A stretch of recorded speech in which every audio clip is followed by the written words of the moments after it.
បាទជាដំបូងខ្ញុំបាទសូមគោរពជម្រាបសួរពុកម៉ែបងប្អូនទាំងអស់គ្នាហើយក៏សូមស្វាគមន៍មកកាន់ Channel YouTube របស់ខ្ញុំបាទចំពោះវីដេអូមួយនេះដែរគឺខ្ញុំធ្វើឡើងដើម្បីចង់ចែករំលែកបងប្អូនទាំងអស់គ្នាជាមួយនឹងអឺបញ្ហាជំងឺរបស់មាន់ទាក់ទងនឹងបញ្ហាជំងឺផ្ដាសាយដោយឃើញថាបច្ចុប្បន្ននេះគឺជារដូវ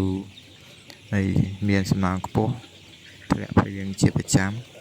ហើយក៏អាកាសធាតុប្រែប្រួលជាត្រជាក់សំណើមខ្ពស់ចឹងណាបងប្អូនបាទដូច្នេះហើយមានបងប្អូនមួយចំនួនបានសួរទាក់ទងនឹងបញ្ហាជំងឺផ្ដាសាយនេះចឹងហើយខ្ញុំលើកឱកាសនេះដើម្បីនិយាយទាក់ទងនឹងជាមួយបញ្ហាជំងឺផ្ដាសាយទៅលើមាន់បាទហើយសម្រាប់ជំងឺផ្ដាសាយសម្រាប់ហើយមាន់នេះគឺវាមានពាក់ព័ន្ធចូលរួមជាមួយនឹងកត្តាច្រើនដើម្បីចូលរួមប្រឈមជាបញ្ហាជំងឺបងប្អូនចឹងហើយទាមទារឲ្យយើងមានបទពិសោធន៍ខ្ពស់ក្នុងការចិញ្ចឹមសត្វដើម្បីកំណត់ថាតើសត្វរបស់យើងហើយវាមានកត្តាអ្វីដែលធ្វើឲ្យប៉ះពាល់នៅបញ្ហាប្រព័ន្ធផ្លូវដង្ហើមដែលធ្វើឲ្យមាន់មានបញ្ហាផ្ដាសាយហើមភ្នែកអីហ្នឹងបាទអញ្ចឹងហើយរោគសញ្ញានៃបញ្ហាជំងឺផ្ដាសាយនេះបងប្អូនអាចនឹងកត់សម្គាល់ដឹងហើយទី1គឺវាមានបញ្ហាកដាស់យើងមាន់អាចចេញជាសម្លេងឈីហើយយើងចូលក្នុងរោងទៅយើងនឹងឮសម្លេងបែបហ្នឹងហើយបន្ទាប់មកទៀតវាចេញជាសញ្ញាហើមភ្នែកបាទ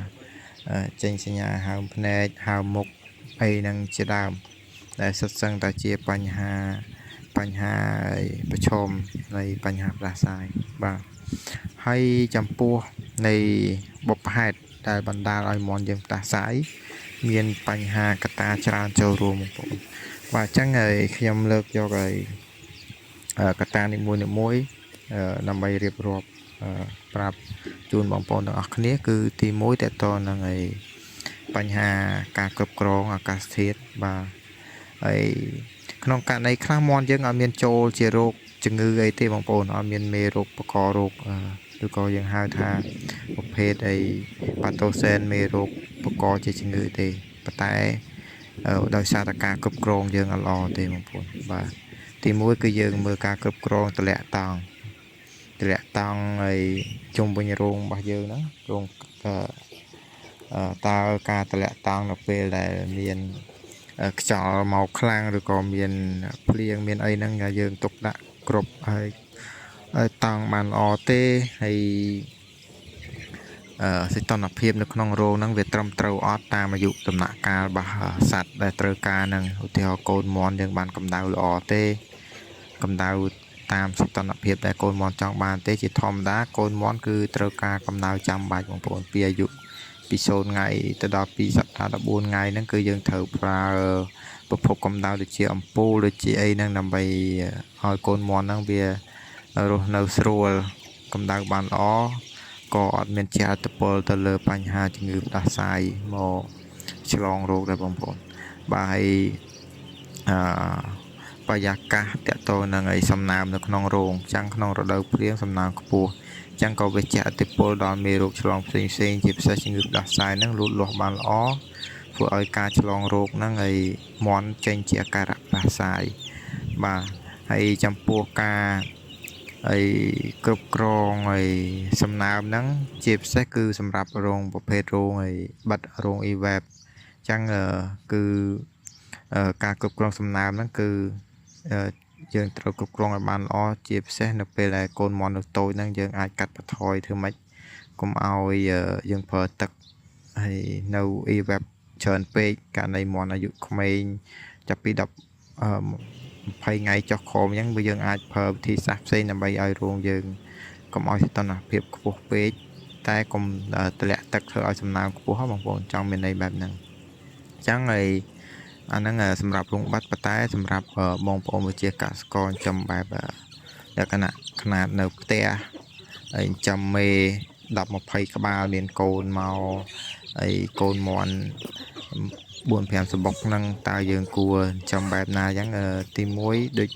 ខ្ញុំបានប្រាប់ពីដើមគឺការ បិទបើកតង់ធ្វើម៉េចនៅពេលរដូវត្រជាក់អញ្ចឹងយើងត្រូវបិទតង់ឲ្យជិតឲ្យមានខ្យល់អាកាសចេញចូលល្អផងដែរមិនថាឲ្យបិទឲ្យក្តៅអីនៅក្នុងនឹងខ្លាំងពេកឲ្យមានខ្យល់អុកស៊ីសែនចេញចូលអាហ្នឹងក៏ជាបញ្ហាធ្វើឲ្យមាត់ផ្ដាសាយដែរហើយទី2យើងមើលកម្រាលរបស់មាន់រស់នៅនឹងបើសិនជាករណីតនើយើងមើលថាតើវាមានលាមកច្រើនជាប់ស្អិតនៅលើកម្រាលឬទេបើសិនជាករណីមាន់នៅផ្ទាល់ដីយើងមើលថាតើមានអីលាមកច្រើននៅអង្ការក្រាមហ្នឹងវាមានករណីសើមានអីដែលធ្វើឲ្យជាអត្តពលទៅលើអាម៉ូញ៉ាភាយមកហើយប៉ះទៅដង្ហើមរបស់មាន់ដកអត់ស្រួលក៏ជាអត្តពលទៅលើបញ្ហាផ្ដាសាយដូចគ្នាបងប្អូនអញ្ចឹងហើយបញ្ហាហ្នឹងគឺតាក់ទងជាមួយនឹងបរិយាកាសឬក៏ការគ្រប់គ្រងដែលយើងត្រូវយកចិត្តទុកដាក់បាទហើយមួយវិញទៀតខ្ញុំចង់បញ្ជាក់តាក់ទងនឹងករណីបងប្អូនចំនៅក្នុងរោងបើកករណីប្រើប្រាស់តង់បងប្អូនឃើញស្រាប់ហើយគឺការតម្លាក់តង់មានក្នុងរោងនេះខ្ញុំឧទាហរណ៍គឺខាងឆ្វេងដៃនេះគឺយើងតម្លាក់ខ្លាំងហើយនឹងខាងស្ដាំដៃយើងតម្លាក់ចំហបែបតិចទេគឺហេតុអីបងប្អូនគឺដោយសារតែធម្មតាតាមរយៈខ្យល់ទិសរបស់ខ្យល់បងប្អូនអញ្ចឹងទិសរបស់ខ្យល់ករណីខ្យល់មកខ្លាំងបក់មកពីទិសខាងស្ដាំដៃអញ្ចឹងហើយខាងស្ដាំដៃមានន័យថានេះរោងផ្នែកខាងស្ដាំនៃរោងបងប្អូនឃើញស្រាប់ក្នុងវីដេអូអញ្ចឹងហើយពីទិសខាងហ្នឹងមកខ្យល់បក់មកខ្លាំងអញ្ចឹងយើងត្រូវតែលើកតង់ខាងហ្នឹងឲ្យខ្ពស់ជាងខាងឆ្វេងហើយខាងឆ្វេងយើងតម្លាក់ទៀតដោយសារថាធ្វើម៉េចឲ្យចំហាយដែលលាមកបោះមាន់ដែលចេញពីលាមកហ្នឹងអាម៉ូញ៉ាដែលចេញពីលាមកហ្នឹងកាត់បន្ថយបាននៃខ្លះបងប្អូនហើយក៏ធ្វើឲ្យមាន់ហ្នឹងវាមាននៃពលឺចេញចូលល្អដូចគ្នាបាទហើយអាហ្នឹងគឺជាបច្ចេកទេសលើកហើយនឹងទម្លាក់តង់មួយវិញទៀតបងប្អូនឃើញស្រាប់ហើយការទម្លាក់តង់គឺយើងអាចទាញពីក្រោមតង់ចងពីលើហើយយើងទាញពីក្រោមឡើងទៅលើបានទេយើងធ្វើបែបលក្ខណៈចឹងបងប្អូនគឺយើងទម្លាក់ពីលើមកចុះក្រោមយើងអាចទាញក្រោមទៅលើខ្ញុំគិតថាបងប្អូននឹងយល់អីដែលខ្ញុំនិយាយហើយនេះតកតងនឹងបញ្ហាការគ្រប់គ្រងធ្វើម៉េចយើងការពារផ្ដាសាយបានហើយទី2បញ្ហាកត្តាដែលសំខាន់ទៀតគឺកត្តាមេរោគឆ្លងបងប្អូនចង់មានមេរោគច្រើនណាស់ដែលវាជាអត្តពលទៅលើប្រព័ន្ធនៃផ្លូវដង្ហើមអញ្ចឹងបើសិនជាមានបងប្អូនសួរថាហើយចង់ឲ្យខ្ញុំនិយាយតទៅនឹងរឿងបញ្ហាផ្ដាសាយអញ្ចឹងវាមានកត្តាច្រើនពាក់ព័ន្ធហើយវាស្មុគស្មាញមែនទែនបងប្អូនអញ្ចឹងហើយគ្រាន់តែជាកត្តាជំងឺនេះវាស្មុគស្មាញមួយបាត់ទៅហើយដោយសារតែវាមានមេរោគច្រើនអញ្ចឹងយើងខ្ញុំសូមរៀបរាប់បញ្ហាត្រួសទេគឺតកតងនឹងបញ្ហាជំងឺមួយចំនួនដែលប្រកបពីមេរោគឆ្លងដូចជាពួក pathogen ពួកបាក់តេរីពួក virus ហ្នឹងអញ្ចឹងហើយមានពួកមេរោគដូចជាពួកផ្ដាសាយបាក់សីក៏វាជាអត្តពលទៅលើបញ្ហាផ្លូវដង្ហើមពួក MG ជាពិសេសគឺគេហៅ mycoplasma ជំងឺផ្លូវដង្ហើមដូចគ្នាបងប្អូនហើយអាហ្នឹងគឺសំខាន់ណាបងប្អូន MG នេះតើវាកើតលើមាន់ហើយឈឺរ៉ាំរ៉ៃមិនងាយជាទេព្រោះMG នេះប្រកបពីបាក់តេរីក៏ពិតមែនប៉ុន្តែការឆ្លងហើយឥទ្ធិពលរបស់វាគឺខ្លាំងចឹងយើងអាចប្រើថ្នាំមុំអីទប់ឲ្យជាប់វាឈឺហើយកើតវិញឈឺហើយកើតវិញណាបងប្អូនវាជាហើយឈឺជាហើយឈឺរ៉ាំរ៉ៃនៅហ្នឹងបាទតាមមាន់ចូល MG នេះគឺពិបាកណាស់បងប្អូនសម្រាប់មាន់សាច់វាមិនជាបញ្ហាអីម៉ានទេបងករណីមាន់ហ្នឹងឯងចិត្តដល់ថ្ងៃលក់អាយុវាខ្លី35ថ្ងៃអីយើងអាចលក់បានក្នុងករណីដែលវាមានបញ្ហាជំងឺចូលនៅក្នុងចន្លោះពី27 28ថ្ងៃហ្នឹងយើងអាចប្រើថ្នាំទៅហើយ ទប់តារយៈពេលប្រហែលទៀតយើងលក់បានហើយតែសម្រាប់មន់ខ្មៅឬក៏ប្រភេទមេមន់ពូជអីតែចូលបញ្ហាអំជីនេះគឺអាចមានបញ្ហាធ្វើឲ្យមន់ហ្នឹងឲ្យខូចប្រសិទ្ធភាពខ្ពស់បងប្អូនបាទហើយអានេះគឺជាប្រភេទមេរោគពួក Mycoplasma បាទហើយចំពោះបញ្ហាផ្ដាសាយបាក់សីជំងឺបកឡើងឲ្យមានបញ្ហាផ្លូវដង្ហើមដែរតែបងប្អូនភាគច្រើនក៏ដឹងដែរថាជំងឺនេះគឺបកពី virus ឆ្លងអាចមានបញ្ហាដល់មនុស្សទៀតអញ្ចឹងហើយយើងអត់អាចប្រហែសបានទេការការពារនេះគឺចាំបាច់បំផុតអញ្ចឹងហើយខ្ញុំនឹងនិយាយទាក់ទងនឹងការការពារនៅផ្នែកចុងក្រោយបងប្អូនតែយើងគួរធ្វើបែបណាដើម្បីយើងការពារមេរោគឆ្លងតាមកសិដ្ឋានមួយអញ្ចឹងណាបាទហើយចំពោះ